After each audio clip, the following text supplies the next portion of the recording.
Samahan niyo naman ako sa aking rampa today, mga ka-feelingera. Ay, may tawag na ako sa inyo, guys. Siyempre, outfit check muna tayo dahil malamig sa ating pupuntahan. Very, very minimal lang ating outfit. Ayan, pack na pack. Very, very maulan ngayon. Super sandals lang tayo, mga ka-feelingera. Ayan, pack na pack. Bago tayo malis ng bahay, ang importante, mag-pray muna. Lalong-lalo na mga nagka-travel dyan. Sana maging ligtas, maging masaya. At sa lahat ng ganap natin sa buhay. Ayan, pinaka-importante yan, guys. Huwag niyong kakalimutan. After natin mag-pray, kunin na natin ang ating Bagelia. Ayan, from Oxygen. At sa mga nagbigay sa akin ng tumbler from Rioloso Family, thank you so much. Eto na nga, mga ka-feelingera, rolling in the deep na nga tayo papunta sa ating destination, sa ating Sagada Tour. First stop over natin dito sa Pampanga. Siyempre, mag-coffee muna tayo dahil nakakaramdam na ako ng antoxity. At bumili na rin ako ng konting mangangat-ngat sa ating biyahe. After namin mag-coffee, pagising ko, nandito na tayo sa Northern Blossom Atok Benguet. At nandito na kami sa entrance ng Northern Blossom. Ayan ang aking mga kasama. So maya-maya nga lang, mga ka-feelingera, ay papasok na kami at ipapakita ko na naman sa inyo ang loob ng Northern Blossom. Again and again, nandito na naman tayo, mga ka-feelingera, at ipapakita ko sa inyo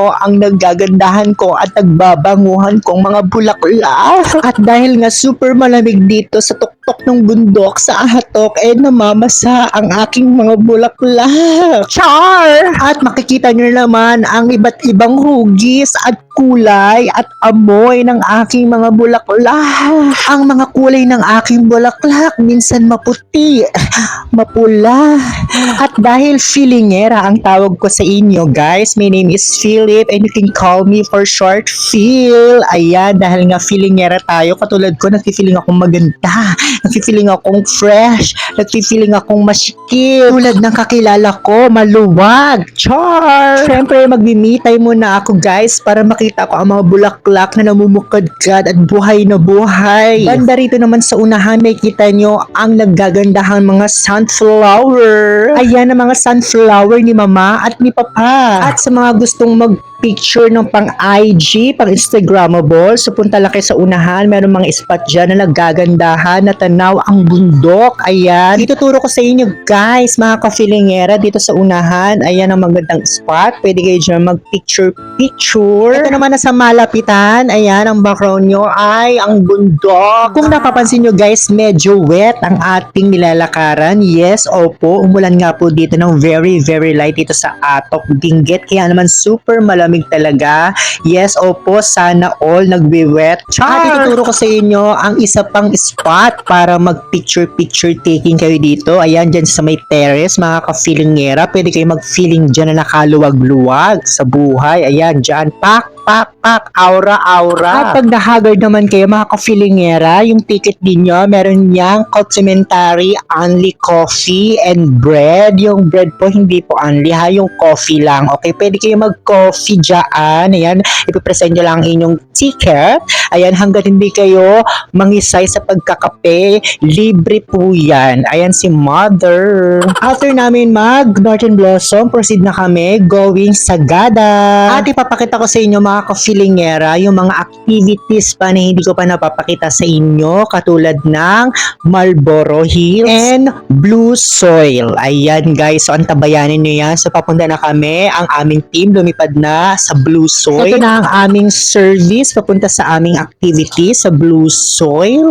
Ayan, may kita ninyo ang tungkod ni Imaw. Makapangyarihan yan, guys. Makaka-help yan sa inyong trekking. Ayan, ang aking mga kasama. Say hi to my vlog. Hello, guys. Say hi to sa mga feelingera kong friend, Facebook friends. Ayan, hello, guys. Ready na ba kayo sa ating trekking? At sa lahat ng Sagada Tour, mga feelingera, kapag nagpunta talaga kayo dito at kailangan nyong ma-experience ang Marlboro Hills and Blue Soil dahil ito ang pinaka-signature ng Sagada, para malaman niyo kung gaano kaganda ang Sagada. At meron pa ang Sumaging Cave. Guys, napasok ko na siya pero hindi ko naman siya na-vlog. So very soon papasukin natin ang Sumaging Cave para po sa inyo at para mapakita ko sa inyo kung ano at kung gaano kaganda ang Sumaging Cave ng Sagada. Wow. Nandito na nga tayo sa first stop, pahinga guys. So magpapahinga muna kami guys kasi medyo nakakahingal din. Sa mga gustong bumili ng mga souvenirs, meron din dito guys. After namin magpahinga, so proceed na kami ulit sa pag-akyat papunta sa Blue Soil. Sa konting moment na lang makikita nyo na ang Blue Soil. Katuwang pa din namin ang tungkod ni Imaw, mga filingera. Ayan, kasama namin si Imaw dito sa Encantadia. May nakita akong kabute, so very delicate yan, mga filingera. Huwag kainin. Patuloy pa rin ang aming paglalakbay at pakikipagsapalaran patungo sa tagumpay sa Blue Soil. At konting kembot na lang mga filingera ay mararating na namin ang Blue Soil. Konting ingat nga lang mga kafilingera dahil medyo basa ang aming dinadaanan dahil naulan po dito sa Sagada. So very lucky pa rin kami at dahil hindi naman umulan today. Bibilisan ko na mga filingera, baka mainip ka pa. Let's go!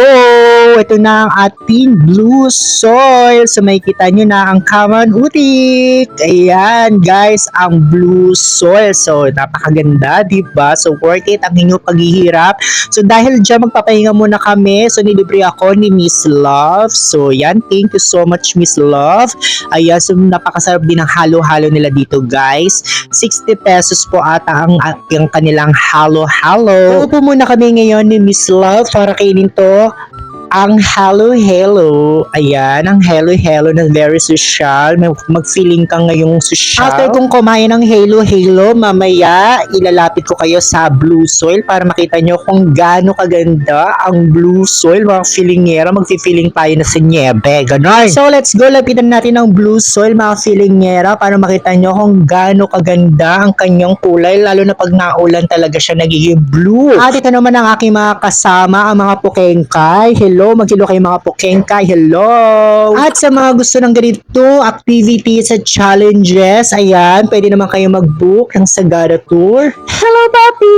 Super cute! Hello! Magpapahinga lang kami na dito ng very, very light kasama ang mga pukengkay. Ano mga pukengkay? Napagod sila, day. Napagod ang mga pukengkay. At syempre, pabalik na rin kami. So, next natin pupuntahan mga ka-feelingera, ipapasukin natin ang Sumaging Cave. So, like and share po sa ating vlog for today's video. Sa mga gustong makita ang Sumaging Cave, mga feelingera, let's go. Kahit mahirap, papasukin ko para lang sa inyo. So, mag-comment lang kayo mga feelingera kung gusto nyong makita ang Sumaging Cave very, very soon. At dahil napagod nga ang mga pukengkay, so bumalik na kami sa accommodation. So, sa gabi, super lamig, kaya naman nag-bonfire ang mga pukengkay at nag-very, very konting shot lang at Super Talk TV. So kinabukasan nga pinunta namin ang inverted house. Ayan, pwede kayong kumain dyan mga pukengkay.